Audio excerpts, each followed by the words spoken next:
दोस्तों नमस्कार, स्वागत है आप सभी का हमारे चैनल हिंदी पौराणिक कथाएं में। जय माता दी। माता रानी आपके सभी कष्टों को समाप्त करें, आपकी झोली खुशियों से सदैव भरी रहे। आज की कहानी बहुत ही ज्ञानवर्धक है। अगर आपके घर में धन नहीं रुकता है तो नहाते समय और तो ये उपाय जरूर करें, अचानक धन प्राप्ति होती है। इसके अलावा जो औरतें कपड़े खोलकर नहाती है अर्थात उनके लिए भी खुशखबरी है। मित्रों, एक समय शिव जी महाराज पार्वती के साथ हरिद्वार में घूम रहे थे। पार्वती जी ने देखा कि समस्त मनुष्य गंगा में नहाने हाकर हर हर गंगे कहते चले जा रहे हैं।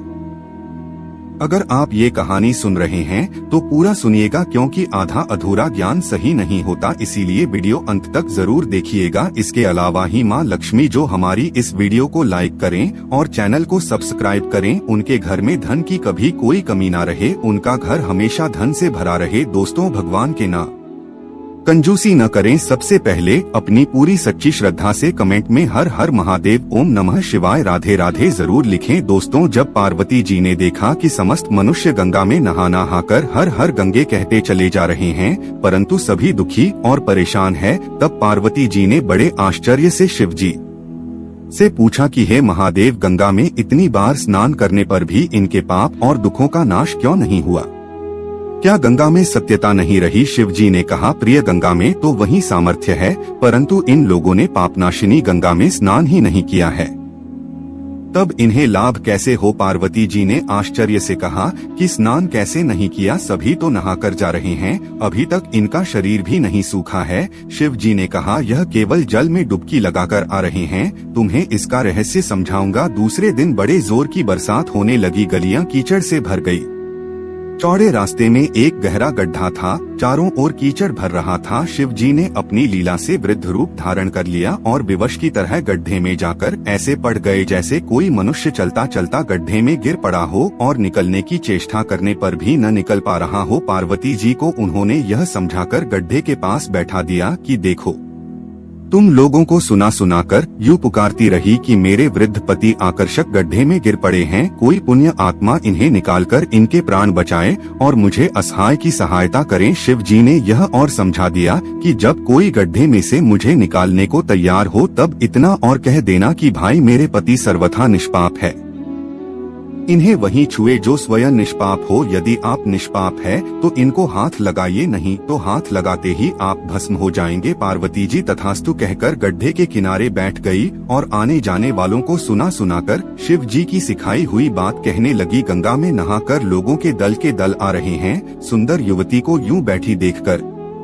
कईयों के मन में पाप आया, कईयों को कुछ धर्म का भाई हुआ, कई कानून सितारे। कुछ लोगों ने तो पार्वती जी को यह भी सुना दिया कि मरने दे बूढ़े को, क्यों उसके लिए रोटी है।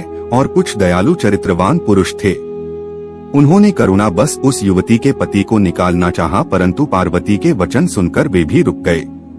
उन्होंने सोचा कि हम गंगा में नहाकर आए हैं तो क्या हुआ, पापी तो है ही, कहीं सहायता करते समय हम भस्म न हो जाएं। इस स्त्री के कथन के अनुसार हम स्वयं भस्म न हो जाएं। किसी का साहस नहीं हुआ। सैकड़ों आए, सैकड़ों ने पूछा और चले गए। संध्या हो चली। शिव जी ने कहा, पार्वती, देखा आया कोई सच्चे हृदय से गंगा में नहाने वाला।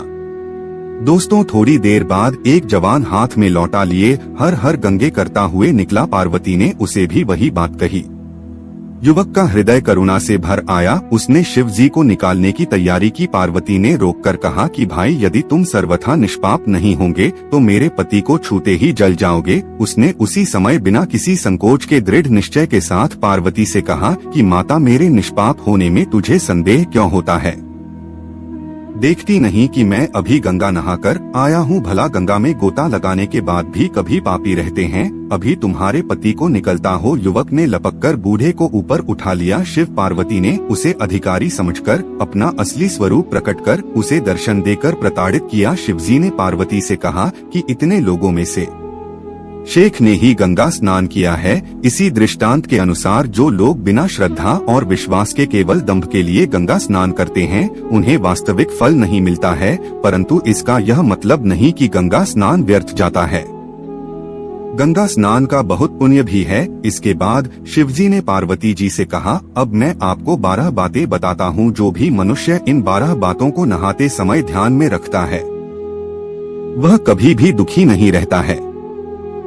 उसके घर में माँ लक्ष्मी का वास हो जाता है, उसके घर में अपार धन आता है, घर में कभी भी लड़ाई झगड़ा नहीं होता है, उसका पूरा परिवार हंसी खुशी जीवन व्यतीत करता है। दोस्तों, तब माता पार्वती ने कहा, हे भगवान, आप हमें यह व 12 बातें बता दीजिए। इसके बाद भगवान शिव उन बातों को बताना शुरू कर देते हैं और माता पार्वती बहुत ध्यान से सुनने लगती है।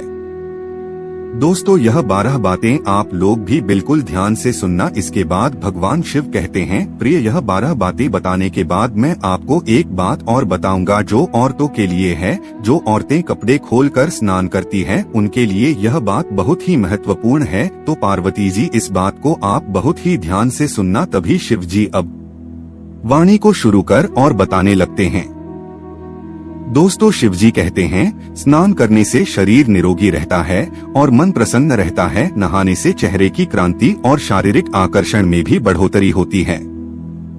अगर इस नित्य कर्म के दौरान कुछ बातों का ध्यान रखा जाए तो आध्यात्मिक से भी ज्यादा लाभ पाया जा सकता है। नहाने के क्रम में जिन बातों का ख्याल जरूरी रखा जाना चाहिए, अब उन बातों के बारे में बताने जा रहा हूँ। प्रिय, आप इन बातों को बिल्कुल ध्यान से सुनना। नंबर 1, स्नान करने के बाद लोग शुद्ध होकर पूजा पाठ आदि सारे काम करने के योग्य बनते हैं, इसलिए सुबह को ही स्नान कर लेना चाहिए। नंबर 2, शास्त्रों में कहा गया है कि स्नान करने से इन 10 गुणों की प्राप्ति होती है: रूप, तेज, बाल, पवित्रता, आयु, आरोग्य, नियोक्ता, तप और मेधा। नंबर 3, लक्ष्मी, धन, पुष्टि व आरोग्य और स्वास्थ्य चाहने वालों को हर मौसम में और हर दिन स्नान करना चाहिए। नंबर 4, शास्त्रों में कहा गया है कि सुबह स्नान करने से पाप का नाश होता है और पुण्य मिलता है।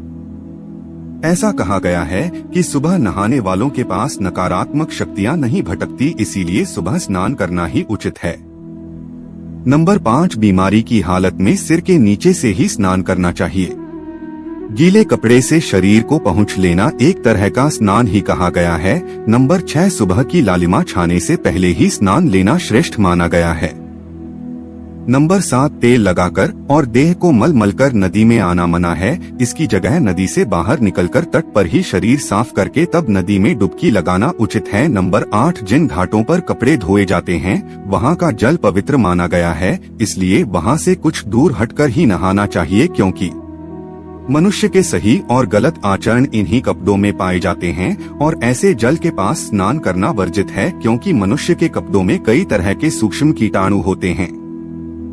इसीलिए ऐसे जल और तट के पास स्नान नहीं करना चाहिए। नंबर 9, नदी में 11 या 21 डुबकी लगाना अच्छा बताया गया है। नंबर 10, पवित्र नदियों में कपड़े निचोड़ने की मनाही है। नदी में किसी तरह की गंदगी नहीं बढ़ानी चाहिए। नंबर 11, नल की तुलना में झरने का पानी झरने से ज्यादा, नदी का पानी नदी के पानी से, किसी तीर्थ का जल पीठ के जल से गंगाजल अधिक श्रेष्ठ माना गया है, शुभ कार्य माना गया है। सभी तीर्थों में सबसे बड़ा तीर्थ स्थल माना गया। नंबर 12, गंगा माता का कथन है कि स्नान करते वक्त कोई चाहे जहाँ भी मेरा स्मरण करेगा, मैं वहाँ के जल में आ जाऊंगी। इसके बाद शिव जी ने कहा, अब मैं आपको औरतों के बारे में बताता हूँ जो औरतें कपड़े खोलकर स्नान करती हैं। शिव जी ने कहा, हिंदू धर्म शास्त्रों में हर एक चीज के लिए कुछ नियम बनाए गए हैं। इन नियमों में से एक है स्नान को लेकर की गई बातें। ऐसा माना जाता है कि आम व्यक्ति को शास्त्रों के नियमों का पालन जरूर करना चाहिए, जिससे घर की सुख समृद्धि बनी रहती है और खुशहाली आती है। साथ में अपार धन बरसता है, माता लक्ष्मी प्रसन्न होती है। दरअसल हमारे शास्त्रों में ऐसी कई बातें लिखी गई है जिनका हम पालन सदियों से करते चले आ रहे हैं, लेकिन उसके कारणों के बारे में अभी भी पूरी जानकारी नहीं है।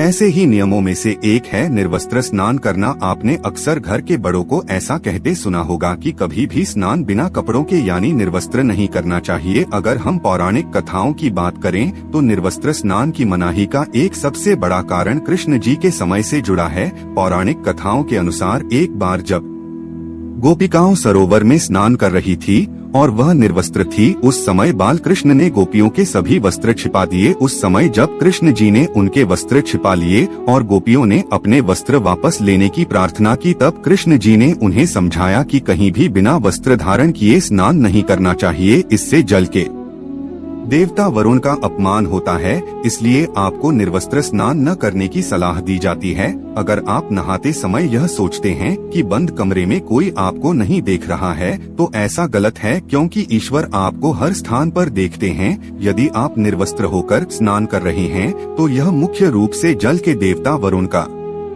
मान करने जैसा होता है।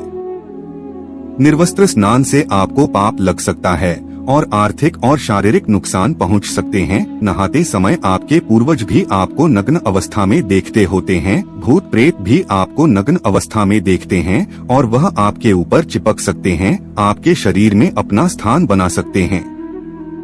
ये ईश्वर ने मनुष्य को बचाने के लिए इन सभी बातों का जिक्र शास्त्रों में किया है। यदि आप निर्वस्त्र स्नान करते हैं, तो आपके शरीर में नकारात्मक ऊर्जा प्रवेश करती है और आपकी मानसिकता भी नकारात्मक हो सकती है। इसलिए हमेशा आपको यही सलाह दी जाती है कि भले ही आप नहाते समय कोई एक कपड़ा धारण करें, लेकिन बिना कपड़ों के स्नान न करें, तभी आपके लिए बेहतर होगा। निर्वस्त्र स्नान से शरीर की सकारात्मक ऊर्जा शरीर से बाहर निकल सकती है और इसका प्रभाव आपके शरीर के साथ मन मस्तिष्क में भी होता है। गरुड़ पुराण के अनुसार जब आप स्नान करते हैं, तब आपके पितृ यानी मृत पूर्वज आपके आसपास मौजूद होते हैं। यदि आप निर्वस्त्र स्नान करते हैं, तो आपको पितृदोष लग सके था है। दोस्तों, ऐसे स्नान करने से आपके पितरों को तृप्ति नहीं मिलती है और यह घर में पितृ दोष का कारण बन सकता है और यह वस्त्रों से गिरने वाले जल को ग्रहण करते हैं, जिनसे उनकी तृप्ति होती है। निर्वस्त्र स्नान करने से पितृ अतिरिक्त नाराज होते हैं, जिनसे व्यक्ति का तेज बल, धन और सुख नष्ट होता है। इसलिए कभी भी निर्वस्त्र होकर स्नान नहीं करना चाहिए। दोस्तों, पुराणों के अनुसार नहाने वाला पानी पूर्वजों के हिस्से जाता है और निर्वस्त्र होकर नहाने से इसे पितरों के समक्ष बिना कपड़े के हाना माना जाता है। शास्त्रों में ऐसी मान्यता है कि यदि कोई निर्वस्त्र स्नान करता है, तो माता लक्ष्मी उससे रूठ हो सकती है। इससे आपकी कुंडली में धन हानि के योग्य बन सकते हैं और आपकी आर्थिक स्थिति खराब हो सकती है। इन्हीं कारणों से आपको निर्वस्त्र स्नान न करने की सलाह दी जाती है। तो दोस्तों, आशा है इस वीडियो में बताई गई जानकारी अच्छे से समझ आ गई होगी। अच्छा लगा हो तो एक लाइक अवश्य करें। धन्यवाद वीडियो के अंत तक बने रहने के लिए।